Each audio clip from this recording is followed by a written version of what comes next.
The athletes come and go like cattle in the stable. The actors come and go. The musicians come and go. And that mainstay of that Jewish, just say crew, because it sounds less ramped up than mafia, right? The mob sounds less mentally ill. So let's say there is definitely a crew. And I've been there. And yes, Lord. You watch any movie directed by or with Jewish actors, their whole crew is Jewish.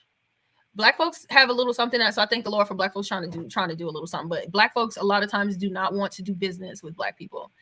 It's just so heart-wrenching, all of this stuff, and I'm just so glad they're having this discussion, because I have been this has been on my mind, it's been on my heart.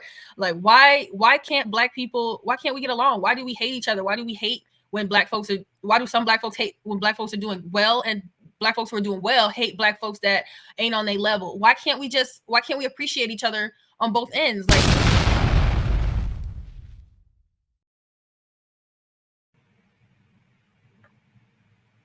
guys, now it's time for a conversation that so many of you have been waiting for. Candace plus Ye. I guess it kind of starts with a time machine. I got to take you guys in a time machine back to October 3rd, 2022, a day that will live in infamy.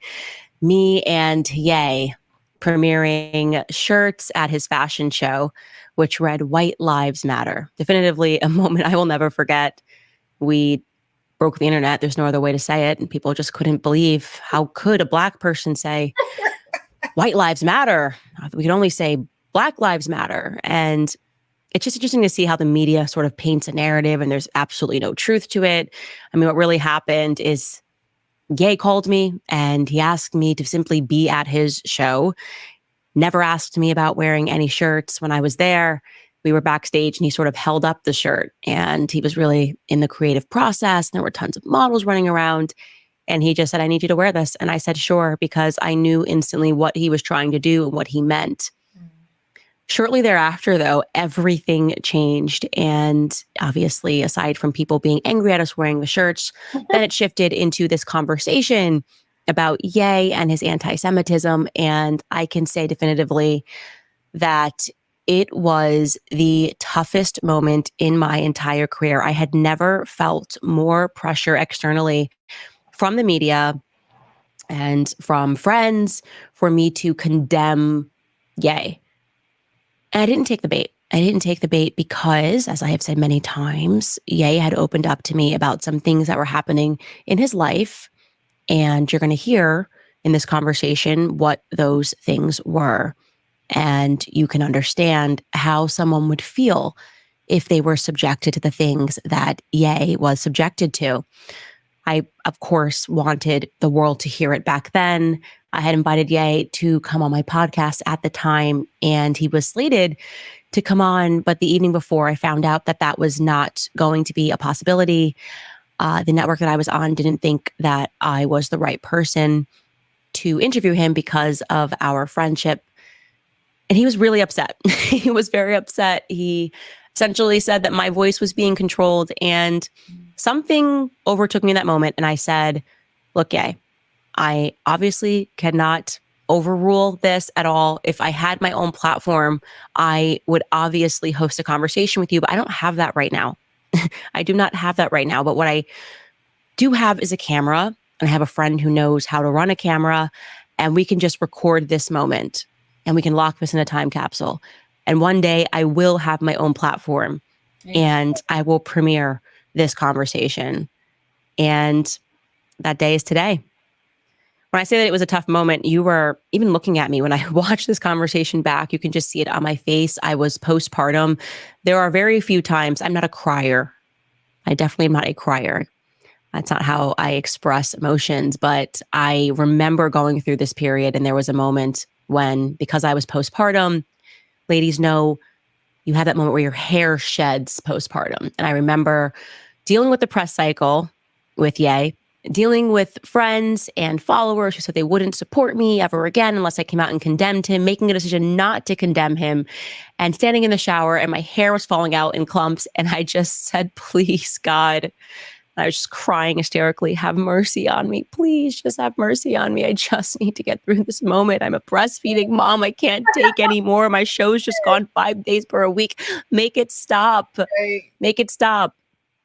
And now I look back on that and I just think everything happens for a reason. And whatever inspired me to say, let's just put on a camera, turn on a camera here and record and have a conversation and lock it up in a time capsule. It was because that was exactly what needed to happen at that time and a better moment for people to hear what Ye was thinking and what he had to say is right now. So guys, I invite you to listen to this conversation, Candace plus Ye. It was recorded on October 17th, 2022. I hope you like it.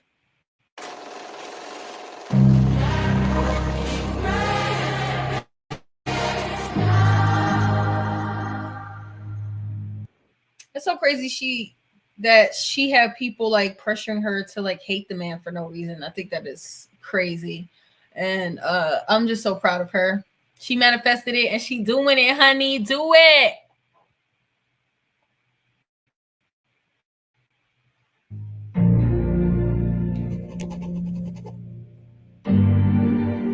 Yeah, I'm happy to do it tonight.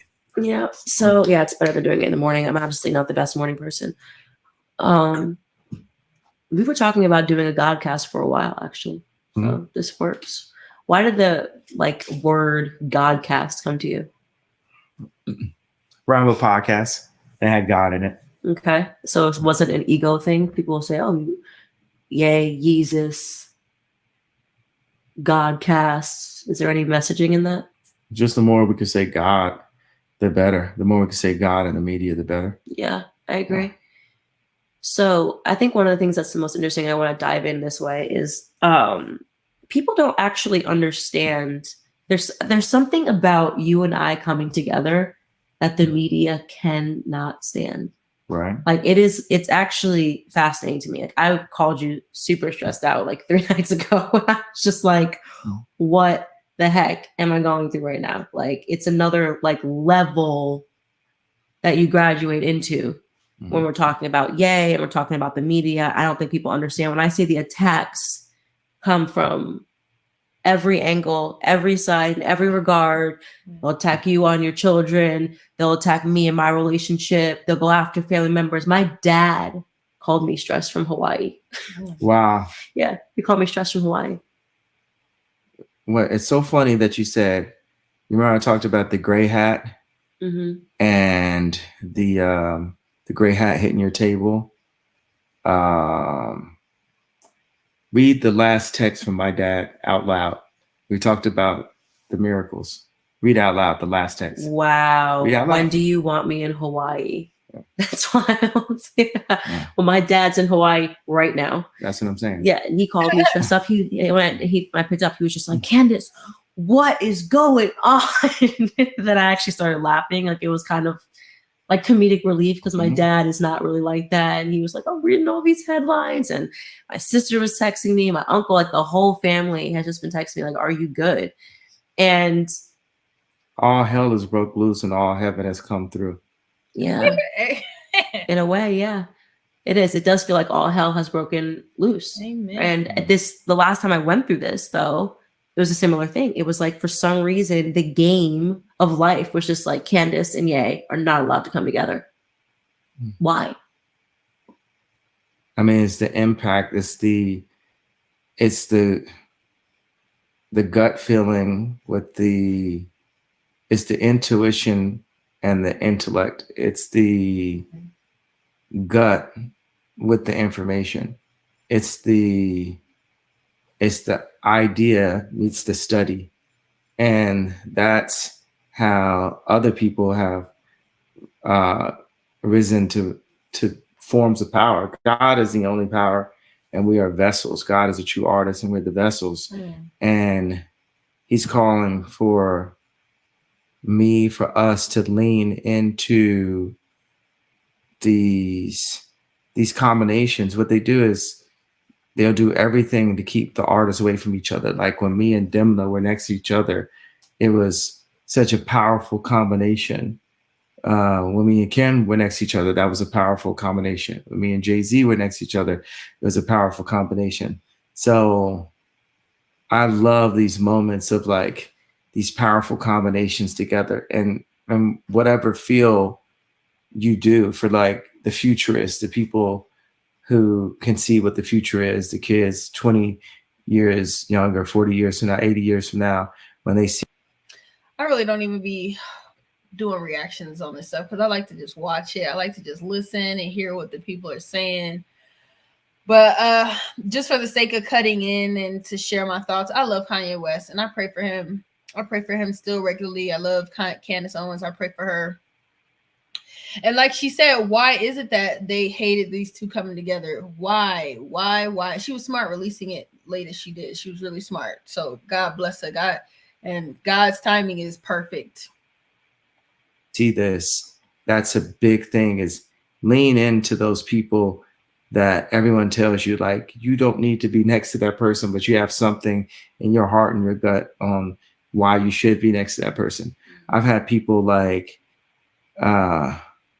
comedians that you know of call me and said, stay away from Candace Owens. And, like literally my, I guess you use the term friends, have done the same to me, even to the point where I'm going to be on Bill Maher this week. I'm going to be on Pierce Morgan. I'm going to be on, I was just on Chris, how do you say his last name? Tonight. Chris Cole. Let me see. Chris Cuomo. Chris Cuomo. Wow. Yeah. You did Chris Cuomo? Yeah. Tonight, like 30-minute segment, half talking, half a little bit back and forth arguments. And then when you're landing, they're saying, oh, I can't be on Daily Wire, but I can be on all these platforms. And you said downstairs that they told you the reason is you weren't going to push back on me enough. Yeah. Like Chris was saying stuff like, you need to understand and you need to behave. And he said that at one point in the interview. I said, whoa, let's play that back. You need to behave. You're not supposed to talk like that out loud, Chris. We know that that's what it is. And I was just talking to my girl. She was in the car listening to me while I was doing this live Zoom. And afterwards I said, this is the way I felt in Hollywood the whole time I was there. Like people were telling me like, you need to behave. You cannot wear a red hat. You cannot talk to Candace. You cannot say how you feel out loud. Like today, they took down my Drink Champs. They took it off of whatever platforms, YouTube, Saw that. Drink Champs, Revolt. And they also took me off of the Balenciaga sites. And I just looked at my girl and said, yo, I'm so happy. I'm so happy. Like, I'm so happy because I have this freedom from beholding to these brands that say, we only rock with you under these conditions. Like, we can have you be a Black person, but only a Black person that's wearing a Black Lives Matter t-shirt. Which at this point, now that I've worn a White Lives Matter t-shirt, I'm totally fine with wearing a Black Lives Matter t-shirt. It's not because all lives matter. Right. But even all lives matter would have, I cut what I'm saying, this train of thought. No, you're making perfect sense to me.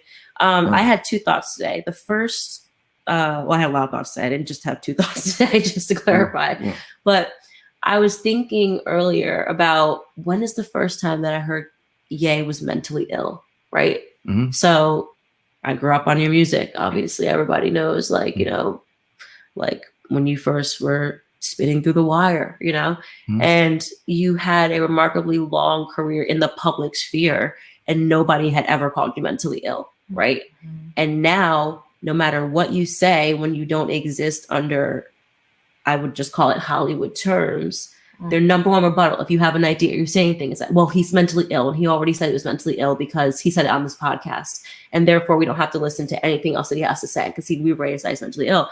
So I actually researched when is the first time that the public told us this.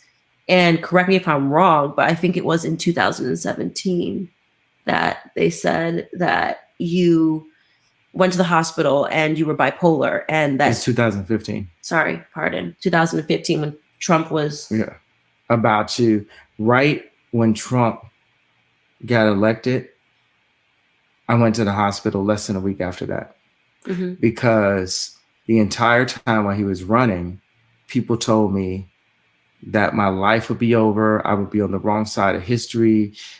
You know, like literally people threatened my life and told me, I did not stand up and say, hey, this is what I believe in. And that's who I am. That's what my character is. So I think that they made you think that. Yeah, it's like how people, they said the reason why I couldn't be on Daily Wire is the Israelite comment. And every Black person is fine with calling ourselves Black and being called Black.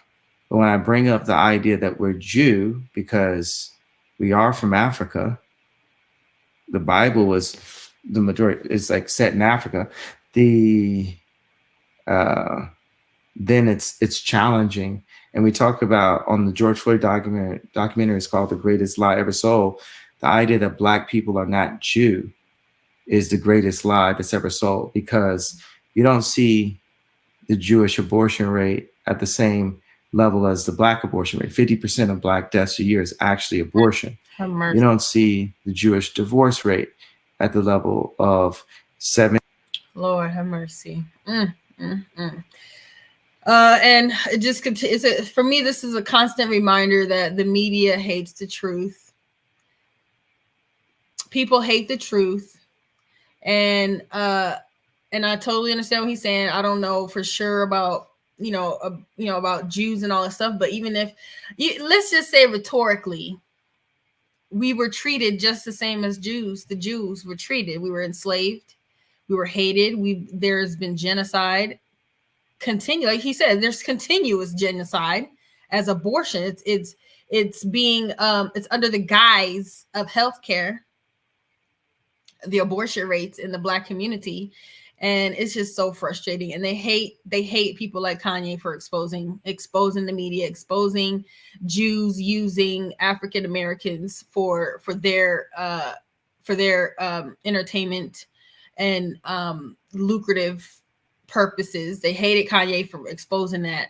And because a lot of the media is run by Jews, we ain't allowed to say that, but it's the truth. He was hated for exposing that. It's what it is. It is what it is. 70 something, you said the percent of Black moms raising their kids by themselves. You don't see Jewish people shooting each other down in the street on World Star and then rapping about it. It's just not, there's not Jewish content like that. And also Jewish people do business together. And that's what I said on the Drink Champs. Hey, these are things that I'm envious of. I think the first thing that someone would say if you said that, right, is same for Chinese.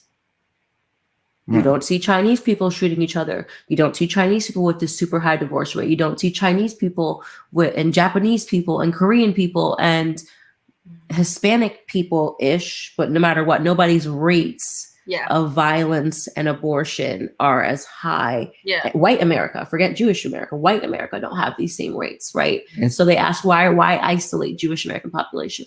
Well, for Black people, okay, with the rates of that ours being higher, we're still, you go see the slave movie, you see like a slave get their teeth pulled out in front of another slave. We're still getting our teeth pulled out, literally like in jail. I have friends whose, family members went to jail and they got killed by an officer. And then the officer all of a sudden quit.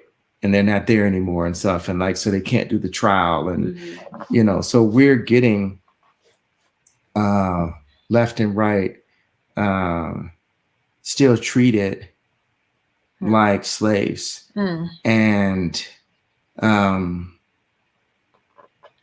with the reason why I specifically say the Jewish people is the Jewish people, like how the Armenians worked in a meatpacking district. The Jewish people came into power in the 80s truly when the divorces started happening because of Wall Street, because the Catholic lawyers wouldn't divorce people, and they came into money the way how the darker Jews, the Black people, are coming into money now. And they had to, and they did a great job. They colluded. They, before that, they were very involved with the civil rights movement, which actually the movement was, it moved Blacks from being Republican over to becoming Democrats. That was what the movement, that's where the move happened. Kanye. And now everyone's, well, why are you calling them out specifically? When I said DEFCON 3, I didn't get an opportunity to say what that meant, but it meant I'm going to call out all these things that have been done to me specifically by Jewish people that so happen to be businessmen or businesswomen, but still it was done by Jewish people to me. I just want to thank the Lord, because I've been praying and I've been asking people, like, when did this happen? When did Black people transition over to Democrats? That I'm so glad he pointed that out, because I've been wondering about that. Why and when did Black people start supporting the Democratic Party, when Democrats were the KKK? They were the party that fought to keep slavery, to keep Blacks in slavery. Why and how did Black folks get conned into becoming Democrats? It's been a question I've been asking. So thank you, Kanye. To the darker Jew, and I was going to go one by one. And the reason I said it like that is just to say, I know you guys are going to call this anti-Semite, and I'm not afraid of that title. Now I'm going to lean into that title. So call me whatever you want, because you call me void already. What's the definition of Black? Void of color. Some people, artists may say it's all color, and it could also mean, like, it's like what they did and when I ran for office, and they showed me on the TV, and they blacked my face out, and they had me be void. And I think that Jewish people always will tell you about the trauma and the Holocaust. So one of my favorite lines on the Drink Champs, you actually hit me about this, is when Doug Charney said, hey, I want to take you to the Holocaust Museum. And I said, I want you to go to our Holocaust Museum, Planned Parenthood. Like, we're still in the Holocaust. Right. 6 million Lord. Jewish people died in the Holocaust. Over 20 million darker Jews, Black people, have been aborted. More babies are aborted in New York at this point than born at this point. And my thing about the media, the majority of the media, over 50% of the media, at least probably 80%, but over 50% of the media is run by Jewish executives, and they allow all of this abortion driven content that more affects the darker Jew, the Black people, more than any other race. But then you ask the question, you can't even Google, like when you Google Jewish abortion rate, it'll be one piece of information. The next information is like from 4 years ago or something. There's no information about it. And if I attempt, my mom said try and spell it. If I fail by attempting to have a conversation with a Jewish person about the abortion rate, they won't allow the conversation to be had. That's why I said, hey, I'm Me Tooing the Jewish race. That's saying, hey, you guys got to come up and say, did you do this or did you not do this? And I'm calling a lot of times, say people feel like I'm very selfish driven because I talk about things I specifically went through. So I said, okay, well, I'm this voice for the actors, the musicians, the athletes. Specifically, I know are in situations where at least 4 of the people that they do business with are Jewish, and those people know each other, and the athletes come and go, and that 4, 5, 6, 8 people remain. The athletes come and go like cattle in the stable. The actors come and go. The musicians come and go. And that mainstay of that Jewish, just say crew, because it sounds less ramped up than mafia, right? The mob sounds less mentally ill. So let's say there is definitely a crew. And I've been there, Yes, Lord. You watch any movie directed by or with Jewish actors, their whole crew is Jewish. Black folks have a little something so I thank the Lord for black folks trying to do a little something, but black folks a lot of times do not want to do business with black people. It's just so heart-wrenching, all of this stuff, and I'm just so glad they're having this discussion because I have been this has been on my mind, it's been on my heart. Like, why can't we get along? Why do we hate each other? Why do we hate when why do some black folks hate when black folks are doing well, and black folks who are doing well hate black folks that ain't on their level? Why can't we appreciate each other on both ends? Like, why can't the well-to-do black folks have an appreciation for black folks like Sexy Red? Why do we we hate these and it's they make us look bad and all that stuff, and it's like, Lord, we all need help. Nobody is better than the other, and and even myself, I can't say I'm not one of these people who has a distaste for black people that that are all like the Sexy Reds and Megan Thee Stallions and things like that. These are not my favorite people, but I don't hate them. I don't hate these artists. I don't hate black folks in the ghetto. I grew up in the ghetto. I grew up in Chinatown in the projects. So I can't hate people for where they come from and how they choose to live their lives. I just wish that we could all see eye to eye and do business together. And it's just so heart-wrenching. Black folks don't see eye to eye on anything. But I definitely love this discussion that these two are having. It's powerful. And I've been talked to certain kind of ways. And you know who else wouldn't be talked to a certain kind of way? Kobe Bryant. You don't get talked to a certain way. I don't get talked to a certain kind of way. So things that I'm saying out loud, hyped up or calmly, I'm saying things 5 times a day that black people, leaders, that specific black people, just leaders throughout time, have been killed for things that we're doing 5 times a day. So one thing for the black community and all of this like woke culture and Charlemagne and different things, it's like, bro, this is getting ridiculous at this point. People got to put some respect on the fact that I'm actually brave enough to say this out loud. Right. Like, that's what's lit. That's what God is inside of me. That's why I feel so good to be used. You done got me to a point, y'all call me so many names. You've disrespected me for 3 years. Forbes wouldn't call me a billionaire. It is important if people are calling you crazy to be like, oh, but I'm a billionaire, because it's like, it's not me being classist. It's just me fighting against that, saying, okay, you're calling me crazy, but I must be doing something right. Now I'm not doing something, I'm doing everything right. And then to reach to the concept, the idea of being the richest black person ever. And we're just, George Farmer was so elated by the response that we were getting. And then Elon Musk was retweeting what's going on, or tweeting about what's going on today. And it hit Bloomberg and it's top trending. And I said to my chief of staff, get me a plane. I'm going to Nashville right now. And the feeling is right. Then we went to a restaurant, and the restaurant literally had all the same letters of the name my mother gave me. It was Kayne.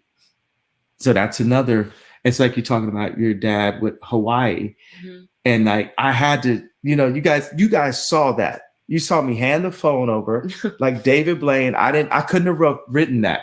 My dad is like, because the funny thing is, where is your dad in Hawaii? Because I have this feeling like, let's go to Hawaii because I made really good music in Hawaii.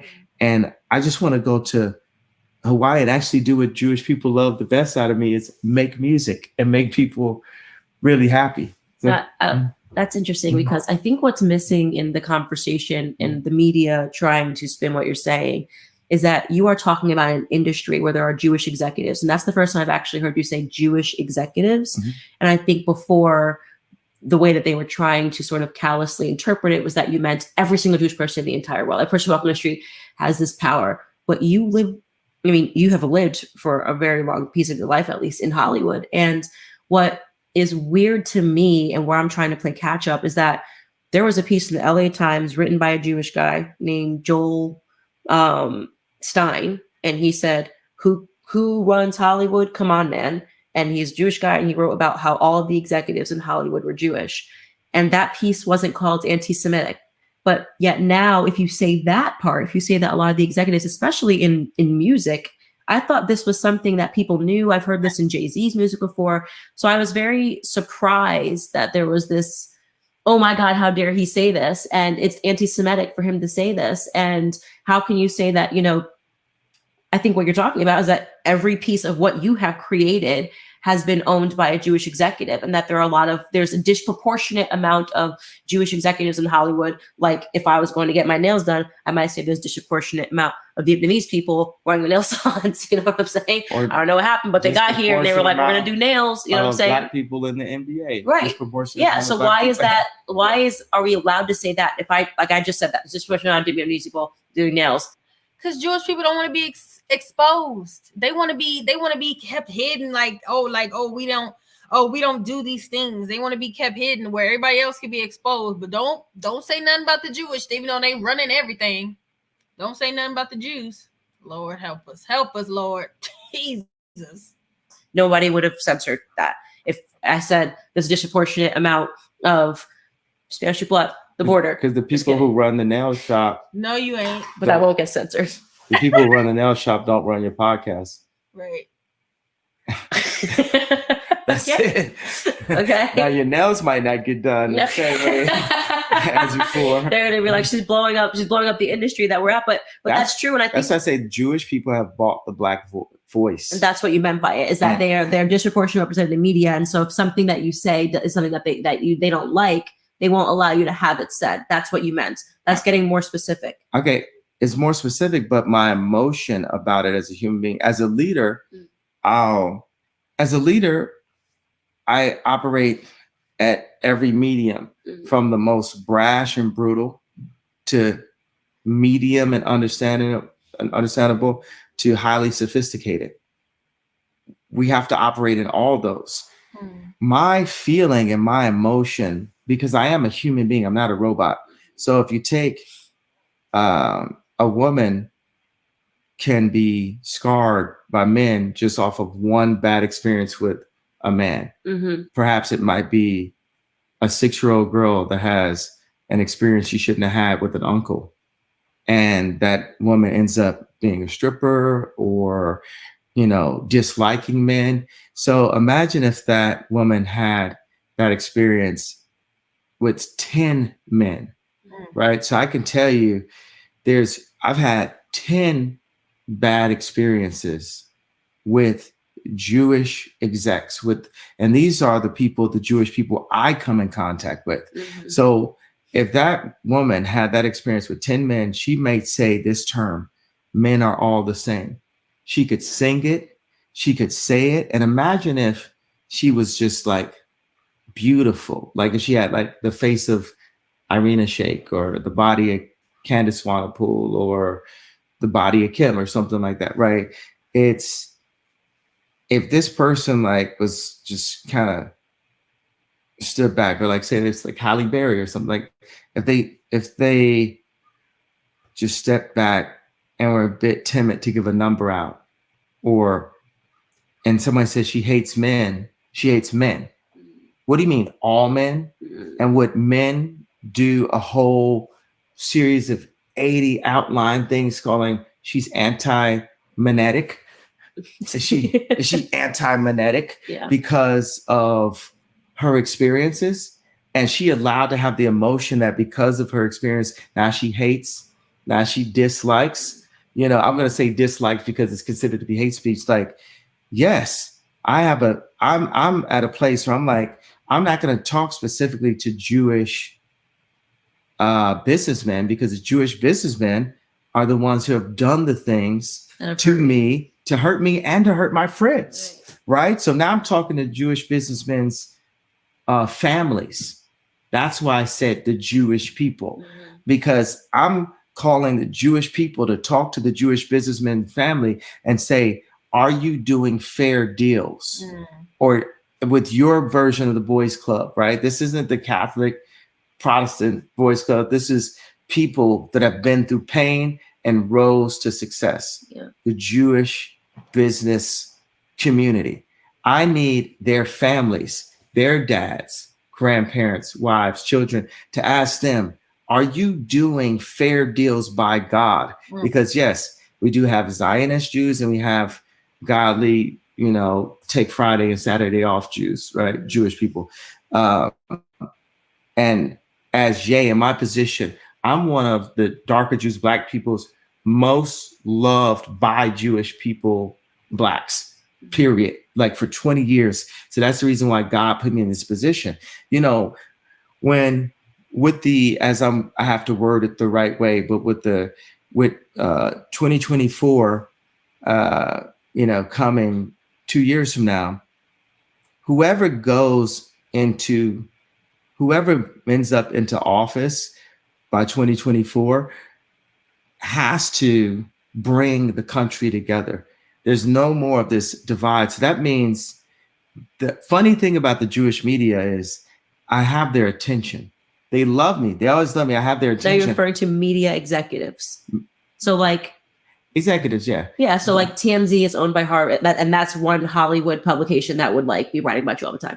Yeah, exactly. So Harvey Levin. Harvey, Jewish. My name is Jay. It's not Kanye West. I take it like you calling Caitlin Bruce.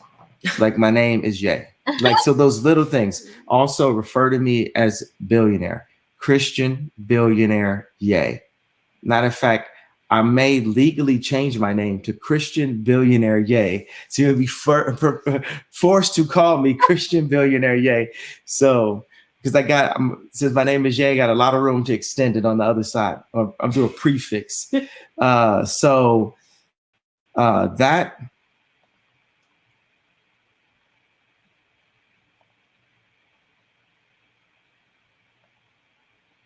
I'm just gonna stop it there for right now. He's saying so much stuff.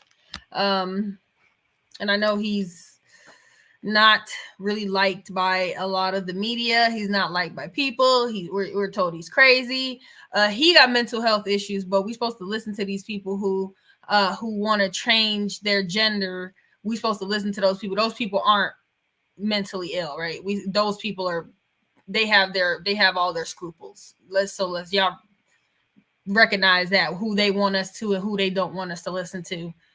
And Lord, I'm constantly just praying. I'm always in prayer, Lord Jesus, because there's so much stuff going on. It would drive you crazy. We're praying for Kanye. And yeah, he's right. Hopefully whoever gets in office in this year and coming up, we got a full 5 months before an election, maybe 4 months. And Lord, help us. Help us, Lord, help us. Nobody can save us but the Lord Jesus Christ himself. We praying. And whoever get in office, I'm blessed anyway. I'm blessed. Either way, whoever's in office, I'm blessed. So it don't even matter. I would love for Trump to get in office. I'm going to be voting for him again and again, however many times it takes to vote for that man to get in office. But if not, I'm still blessed. I ain't worried either way. So we just praying for everybody. Thank you for tuning in. I'll watch the rest of it later. I got things to do. But don't forget to like, comment, and subscribe, and tell me your thoughts in the comments. And yeah, thanks for tuning in. Deuces.